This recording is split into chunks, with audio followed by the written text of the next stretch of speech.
Show की शुरुआत raw में हुई। जनरल मैनेजर एडम पियर्स काफ़ी परेशान थे कि उन्होंने बैकस्टेज पॉल हेमन को रोका और पियर्स को डर था कि पिछले हफ्ते ब्रॉन पंक से हारने के बाद ब्रॉन बेकर गुस्से में अरीना में तबाही मचा सकता है।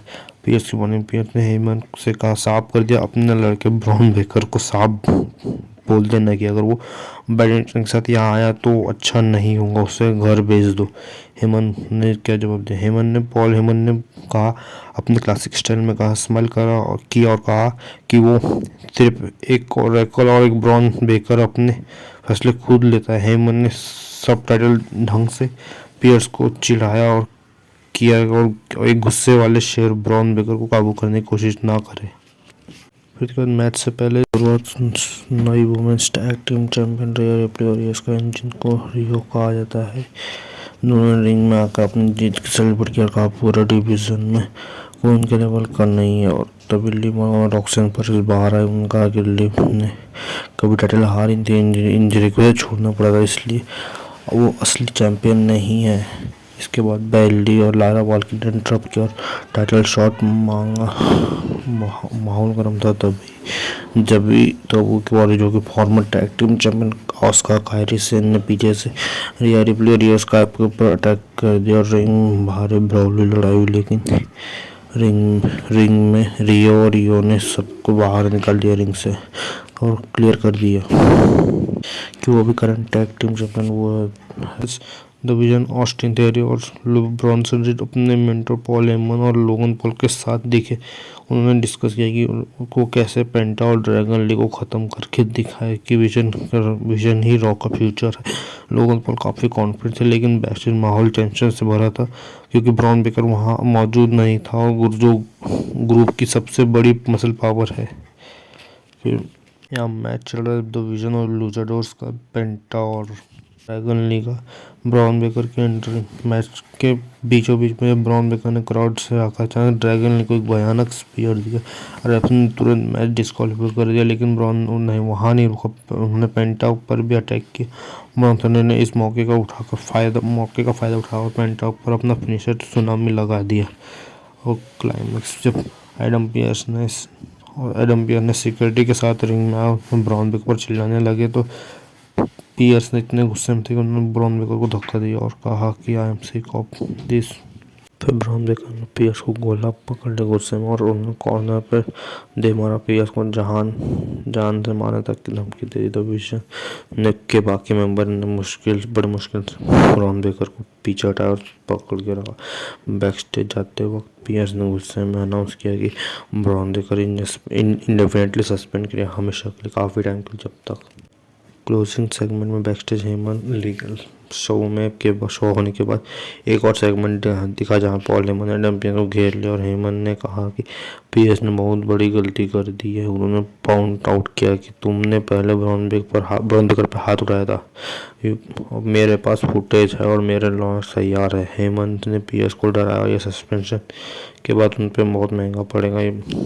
शो के बीच में बोले हुए चैंपियनशिप रिंग में उन्होंने दूसरा जर्मनी के क्राउड को ग्रीट किया और कहा कि उनका प्लान हमेशा बिग गोल्ड बेल्ट को हमेशा अपने पास रखना है। उन्होंने पिछले हफ्ते ब्रॉन बेकर को खिलाफ अपना जीत का जिक्र किया। कहा कि रोड टू रेसलमेनिया में उनके रास्ते होके गुजरेंगे। पंक ने यह भी बोला कि वो फिर एक फाइटिंग चैंपियन बने रहना और रॉयल रंबल एलिमिनेशन चैम्बर की इंतजार नहीं करेंगे। वो किसी भी चैलेंज के लिए हमेशा रेडी रहेंगे। फिर तभी वहाँ फिन बैलेंस का म्यूजिक बजा और वो अकेले रिंग में। बैलेंस ने आते ही कहा कि उन्हें किसी प्रीमियम लाइव इवेंट का इंतजार नहीं करना। उन्होंने पंक को याद दिला कि उन्हें चैंपियन बनने से तब उन्होंने खुद को बैलेंस का नाम एक पोटेंशियल ओपोनेंट के रूप में दिया था। बैलेंस ने बोला, मैं यहाँ मांगने नहीं आया हूँ बल्कि अपना हक लेने आया हूँ। फिर पंक और बैलर से पंक प्रोमो और होता है। पंक ने बैलर को देखा और अपनी पुरानी आदत के मुकाबले उनका मजाक उड़ाना शुरू किया। Where you have been? Punk ने पूछा, पिछले 2 महीने से कहाँ थे बैलर ने?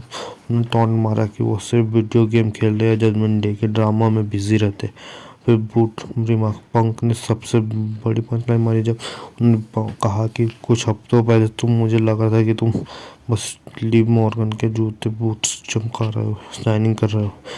तभी पंक ने फिर एक सवाल पूछाया कि द प्रिंस फिन बैलर मिलेगा या फिर वही जजमेंट डे वाला फिन इंडिपेंडेंस वाला मैच होगा।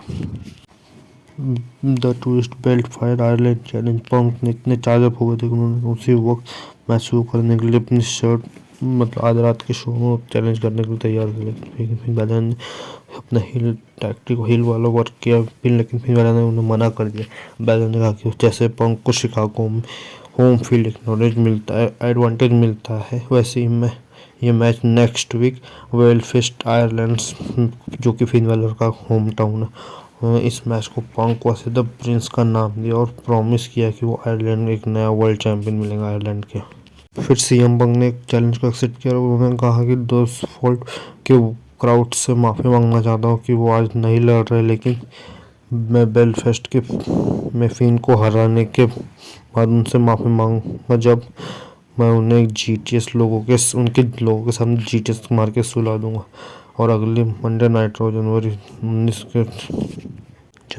2026 के लिए सीएम पंक और फिन बैलर का वर्ल्ड टाइटल के लिए मैच कंफर्म हो गया यहाँ से। फिर इसका दूसरा मैच था triple threat tag team match पर number 1 contenders women's tag team title के लिए Morgan Roxanne Perez and Kabuki warrior versus Lyra Valkyria and Bayley. ये मैच तय करने के लिए था कि रिया रिप्ले और युस्का का नेक्स्ट चैलेंजर कौन बनेगा। कायरी सेन ने सब पर इंसान एल्बो लगाया लेकिन पिनफॉल नहीं मिल सका। एंड में लिव मॉर्गन ने कायरी सेन को ऑब्लिवियन लगा और पिन करके अपनी टीम के लिए नंबर 1 कंटेंडर का स्पोर्ट बुक कर लिया, कंफर्म कर लिया। एक बैकस्टेज सेगमेंट रॉकेट रॉड्रिगेज ने एक इंटरव्यू के बीच स्टेफनी वॉकर पर बुरा अटैक किया, उनकी चोट इंजर्ड लेग पर टारगेट किया वुमेन्स पर और वुमेन्स वर्ल्ड टाइटल से ही मारा ताकत से। मेन इवेंट से पहले एजे स्टाइल्स और जैकी रेडमैन का एक साथ बहुत ही इमोशनल और इंटेंस इंटरव्यू होता है जहाँ हम इस सेगमेंट को डिटेल में ब्रेकडाउन करते हैं। जैकी रेडमैन ने एजे स्टाइल्स से पूछा कि वो आज गुंथर के खिलाफ मैच के लिए जो कि रेसलिंग दुनिया का सबसे ब्रूटल और बेरहम रेसलर मान जाते हैं। उन्होंने आज से एजे स्टाइल्स से पूछा कि उनका माइंडसेट क्या है, खास करके जॉन सीना के रिटायरमेंट टूर पर गुंथर ने के अटैक के बाद। एजे का जवाब है रिस्पेक्ट और रिवेंज। एजे स्टाइल ने काफ़ी सीरियस और गुस्से में कहा कि सीना के लिए स्टैंड। एजे ने बोला कि उनका जॉन सीना और एक लंबा इतिहास हिस्ट्री रही है, भले ही वो दुश्मन रहे हो, लेकिन सीना एक ने इस बिजनेस को बहुत कुछ दिया। गुंथर ने सीना पर अटैक करके सिर्फ एक इंसान पर नहीं बल्कि पूरे रेसलिंग लेगेसी पर हमला किया। एजे स्टाइल ने जैकी रेडमैन से कहा कि सब लोग पूछ रहे हैं कि या एजे स्टाइल अभी भी वैसा ही है जैसा वो 5 साल पहले था, क्या उसमें अभी भी वो आग है। The warning. एजे स्टाइल ने कैमरा की तरफ देखा और गुंथर को घूरते हुए वार्निंग दी कि तुम अपने आप को रिंग जनरल कहते हो क्योंकि तुम लोगों को फिजिकल तोड़ना, लेकिन आज हम एक ऐसा फिनोमिनल वन से मिलोगे जैसे तुम जिसके पास खोने के लिए कुछ नहीं है। और सेगमेंट के एंड में इमोशनल मोड पर तब आया जब एजे स्टाइल ने रुक कर कहा कि मुझे नहीं पता मेरे पास कितना मैचेस है, शायद ये मेरा लास्ट बिग रन है, इसलिए जैसे हर मैच ऐसे लड़ रहा हूँ जैसे ये मेरा आखिरी और गुंथर हराना मेरे लिए सिर्फ एक जीत नहीं बल्कि एक साबित करने का मैं कि दुनिया का सबसे बेस्ट रेसलर हूँ। मैच शुरू होते ही गुंथर ने अपनी पावर दिखाई। शुरू में ही उन्होंने एजे स्टाइल को कॉर्नर पे ले जाकर वही पुराने डेडली चेस्ट ड्रॉप मारना शुरू किए। एजे की छाती बिल्कुल लाल हो गई थी और लेकिन एजे स्टाइल ने हार नहीं माना। उन्होंने अपने स्पीड का फायदा उठाया, गुंथर के घुटनों पर अटैक किया ताकि वो इंसान को नीचे ना गिरा सके। एजे स्टाइल ने जबरदस्त डीडीटी लगाई, गुंथर को रिंग से बाहर धक्का दिया और एजे ने रिंग में अंदर से बाहर की तरफ फिनोमिनल फोरआर्म ट्राई किया, लेकिन गुंथर ने उन्हें हवा में ही पकड़ लिया और एज पर पटक दिया। रिंग के अंदर वापस आकर गुंथर ने स्लीपर होल्ड लगाया, लेकिन एजे ने किसी तरह रस्सी पकड़ ली। फिर उसके बाद मैच के एंड में एजे स्टाइल ने पूरा जोर लगाया लेकर गुंथर को काफ प्रेशर में फंसा लिया। गुंथर को दर्द से तड़प रहे थे। गुंथर ने गुंथर ने टैप आउट तो किया, ऐसे किया चालाकी से एज स्टाइल की हिप पे टैप आउट किया ताकि रेफरी को दिखे ना, और यही मौका उठा के बाद में उन्होंने एज स्टाइल को लो ब्लो लगाया और उसके बाद अपने चॉप्स मारी और फिर उसके बाद पावर बॉम्ब अपना मूव मार के उसके बाद एज स्टाइल को पिन करके मैच जीत लिया।